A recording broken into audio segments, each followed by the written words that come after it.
This is easily my favorite level name in the game. Flaming Temple of Flame. It's like the redundant... It's the Department of Redundancy department from the Monty Python sketch. Anyways, hello friends, this is Kevin aka K-Man1 coming at you with another episode of Sly Cooper and the Thievius Raccoonus. In the last episode we collected 2 of Panda King's treasure keys, and in this episode we're going to be collecting more treasure keys. Who'da thunk? But let's just jump right into the Flaming Temple of Flame, the redundant Temple of Redundancy, as I'm going to be calling it. Except I'm never going to call it that again, because it's too many words, too many opportunities for me to just be bad at talking. Like facade, this place is really some sort of training ground. Stay on your toes. Yeah, so what he's basically saying is there are going to be a lot of guards. There are a lot of guards in every level, so kind of like a foregone conclusion. Should enunciate words. It's a slide just weirdly derping out. Yeah, there are a lot of weird quirks of the physics engine in this game, where like if you're up against a low step, then you kind of like glitch out for the gravity, and it's weird, but whatever. Anyway, I'm just gonna walk down here, cause A, there's a horseshoe, and B, there's a ledge you can saddle along, and there are some clues tucked away in this corner. So, yeah, always wanting to collect clues to get the powers that we'll use to save the world. And by save the world, I mean steal from everyone. Not just criminals. Everyone. Well, I mean, only criminals, really, because, you know... because you only play against criminals. But I have to imagine that Sly and his... That's the worst hiding spot ever, up there. I have to imagine that Sly and his gang end up stealing from more than just criminals. Like, he stole from the police HQ in the opening cutscene. So, like, obviously he's not only stealing from criminals. So I don't understand why they tried to make that such a huge plot point in the original. Because the first scene in the game is you stealing from law enforcement. They're not criminals. Well, I mean, you can make the argument that like a lot of law enforcement is corrupt and they're not doing their job. But like Carmelita, she's a very by the books, doing things not really out of personal vendetta, but just because she knows that Sly is a criminal and she wants to see him taken to justice. So yeah, kind of a weird contradiction there. And also, you can actually ring this gong, but it just kind of plays... You hear the Sly bouncing back sound animation louder than you hear the gong sound. So, kind of a wasted opportunity.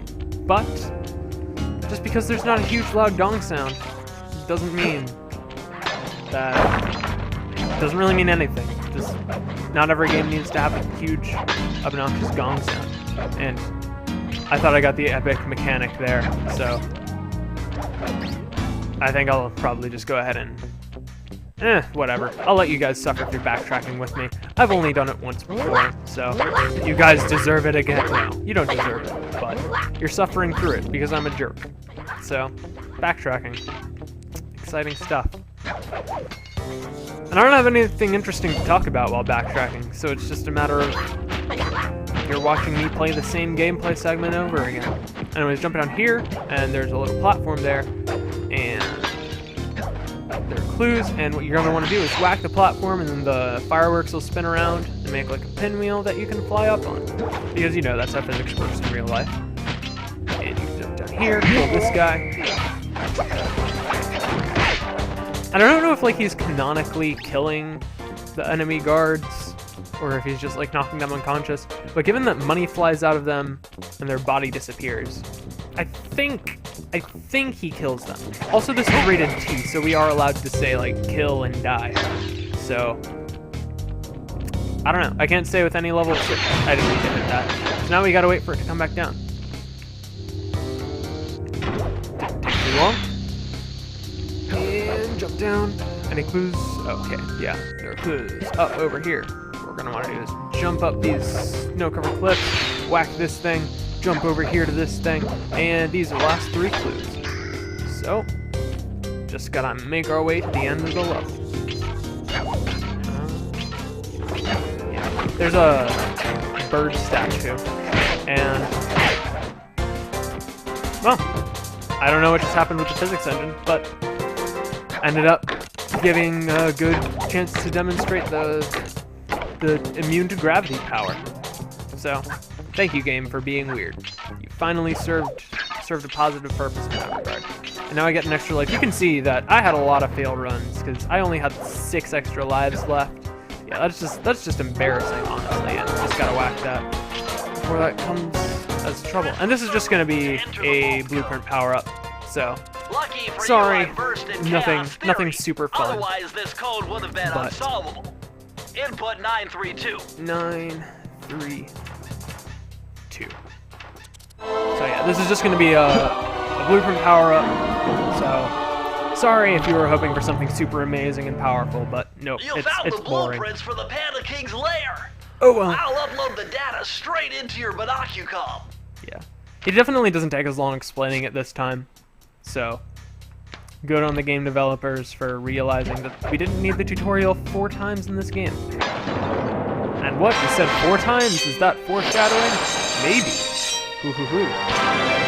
I'm a world of mystery that can never be unraveled. I can probably be unraveled pretty easily, honestly. But that's not the point. The point is that don't question me.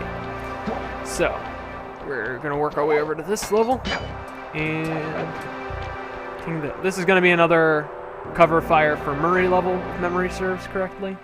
So, fun stuff.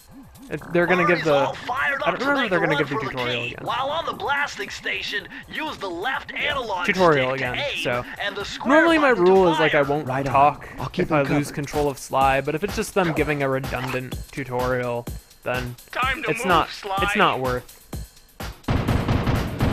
It's not worth. Oh. What? He had Okay, apparently you can shoot yourself and it phases through your horseshoes. So that's awesome. Learn something new every day. Also, I don't know if I've gone over it, but you actually need to mash the square button in order to fire repeatedly. You can't just hold it down. Yeah, gotta aim carefully because apparently he's not immune to my own shot.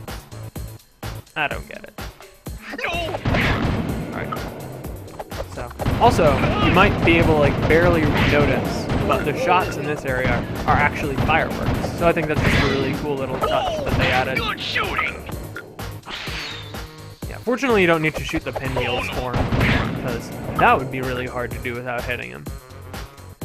But yeah, the shots for this area are actually fireworks, which I think is a really nice touch. But since it's only for the one level that they really add this, it ends up being kind of whatever.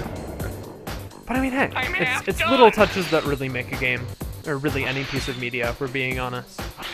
It's all about the little things. And that guy, and that guy. Alright. And you can go ahead and shoot that to make things go faster for you. Just so Murray's not standing around doing nothing for as long. And alright, that's gonna be a guard coming up on the pinwheel. I like how he blew his whistle after I already killed him. And this is definitely a kill because I'm legit just launching fireworks at them. Hiccup, sorry. So they're definitely dying in this level. I don't care what anyone says. And here is gonna it's gonna happen. He's gonna trigger an alarm. I didn't want to like spoil it like 2 seconds in advance. Accidentally. But yeah, he triggers an alarm, and there are going to be guards coming up all over the place. You need to shoot them before they can throw their knives at him. And from my memory of the order that these guys spawned, I think their order might be randomized, or at least semi-randomized. So I might replay the level off screen just to verify that, but probably not, because I don't care that much. But someone in the comments might be able to like prove either way. But anyways, we got the key. So it doesn't matter whether the order is randomized or not, because I'm the best there is. That's all there is to it. I'm the best. 10 out of 10. Kevin, aka K-Man 1. I was about to say my full name, but then I realized that even though there are only like 10 people watching this now, and by 10 people I mean 2 people besides me, there might someday be a lot of people watching this, so I shouldn't give out personal information so easily. Anyways, we're gonna whack these, and they'll fly up, and that was my exploding sound effect. And we get a huge ring of coins, and they fall like in a perfect rectangle, which is silly. But gonna whack this paper, and Bentley's gonna say stuff. I've calculated the trajectory of these rockets, and I'm 99% sure you'll be able to ride them all the way to the top of that statue before they explode. What about that other 1%? Well, in that case, Sly, you will be blown to bits. But the experience will no doubt be spectacular. Nice. Now, to unlock these rockets, you're going to need all 7 of the Panda King's treasure keys. Right on. I'll steal them in no time. Alright, so, and I like the way Bentley put that. The experience will no doubt be spectacular. Fortunately, that's not hypothermia water that kills me immediately, just for the fact of landing in it, but I can't believe I fell. Alright. Hey guys! Guess what it's time for? Another racing level. This one honestly isn't as bad as the other one, and I can usually clear it pretty easily, but racing levels, why? Well, I'm minding my post when I notice a snow cone stand, and I think to myself, hey Murray, you gotta keep your energy up. So I hurry over here, and then all of a sudden, monkeys are everywhere, bugging me to race them 3 times around this track for a key. You could use the key. Think you could take them? Come on, Sly, they're a pack of monkeys. How can I lose? All right, remember, steer with the left stick and press square to use any nitro boosts you collect. Keep clear of those icy patches. Thanks for the advice, Sly, but trust me, I got this under control. I have nothing good to say about the racing levels. The best part about this game is that the controls are great. That's the single best thing about the game, if you ask me. And this just throws that out the window. But fortunately for this area, the icy patches, they have ice physics to them. So they make driving harder, and fortunately, the enemy cars are susceptible to it. So you're not the only one getting screwed over by ice physics at the very least. And given that I'm already second place in the first lap, this is a pretty good sign for that I'm going to be able to beat this in one try. So hopefully there's not going to be super epic mega death cutting. But anything can happen. Especially now that I've said out loud it seems to be going well. Because, you know, Murphy's Law and all. Well, I mean, this isn't really Murphy's Law, this is the Let's Play curse more than anything. Except that I never claimed to be good at these levels. I just said that I hated them. And I do hate them. Also, kind of related to the ice driving thingy, it actually snowed in the area I live recently, and so I had to drive on ice for the first time. And fortunately, I didn't have to go very fast because I wasn't like on the interstate or anything. But it's actually really scary when like you're up at a stoplight and you're braking, but like your tires keep spinning weirdly. So yeah, definitely driving on ice is not a fun thing at all. So props to anyone who has to like do that on the regular, because I couldn't do it. But yeah, we beat it in one try, and we're not going to have another awkward encounter with an enemy vehicle. So just going to grab the key and get out without any real problems. Alright, so I am going to go out on a limb and say we have time for one more level. And I might be wrong, but I don't think so, because I get to decide how long my episodes are. So I guess it was kind of pointless even saying that out loud, but you know me, I just like talking. So yeah, I love how I can't think of anything to say right after I say I love talking. So this isn't actually the level I'm going to want to complete if I want to keep the video relatively short. So, to the other level. Also, this is kind of cool how you're like sidling on the side of a wooden board, and you just kind of get off like, oh, this is my stop on the elevator. And so this is gonna be another one of the skiff shooter levels, I guess. Like the one in Ms. Ruby's hideout.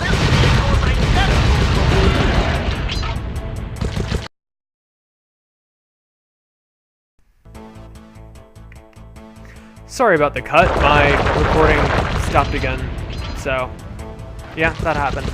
But anyways, what Bentley was saying there is that the shooter is identical to the one in Ms. Ruby's hideout. So that's kind of a little bit of foreshadowing. Not to spoil foreshadowing, but I mean, you can't really spoil foreshadowing because the whole point is that it gives you a hint as to what's about to happen next. So, I guess pointing out foreshadowing is weird, but... Attention, bagged employee. It has come to my attention that a thief is loose somewhere inside the firework production facility. Please do your part to pitch in by killing this intruder on site. Thank you, that is all. Oh. I forgot that he actually said that. He says, kill them on sight. So, yeah. Sly is killing guards in this game, which is kind of dark if you think about it. But, I mean, hey, technically he is the hero of the game, so... But it's just lots of death. It's kind of dark. I don't know if I necessarily like it. Anyways, this conveyor belt is actually making you go slower. I think most of the rest of them earlier on in this level were, like, in your favor of... as far as, like, making you go forward faster, but this is like the opposite of that, and I just died because I'm bad. But where was the last checkpoints at the beginning? I'll just cut ahead until I'm back at that same point. Alright, and we're back, and I don't know what I was thinking with my last comment. Like, all of the conveyor belts in this level are like forcing you backward. So, I don't know what I was thinking. I guess I just wasn't paying that close attention to what was going on. So, yeah. Look at me being wrong. Just all over the place. So, and oddly, like, the glass shattering sound effect is played when you're breaking those, so that's weird. I don't get it. I guess they're like ice, and ice is kind of like glass, but not really. Because glass, I don't actually remember if it's like a myth that glass is a fluid or if it actually is. But either way, I'm pretty sure glass is considered a fluid, whereas ice is a solid. So they're really like dissimilar things in that regard alone. So, yeah. Game developers, get your stuff together. Is all I have to say. You can break these icicles, but it's not really like super imperative that you do. Except that they drop a lot of coins. And like the one before it, this level is really good to collect a lot of coins and horseshoes if you're good at dodging the enemy attacks. So, definitely a good place to grind for extra lives and such, if you feel the need to do that. But I don't, because I believe in my skill. So, I don't know why they bothered putting this huge tower that you need to break through. It's just annoying more than anything. But anyways, we have the key. So, with this key in hand, we collected 4 of not Mugshot, Panda King's treasure keys. We collected 4 of Panda King's treasure keys, I want to say. Off the top of my head, we have 6 now. I think we only got 2 last time. Anyways, we only have 1 more to collect, and we'll do that next time, as well as shooting ourselves with the fireworks over there, and facing Panda King in his hideout. See you guys then.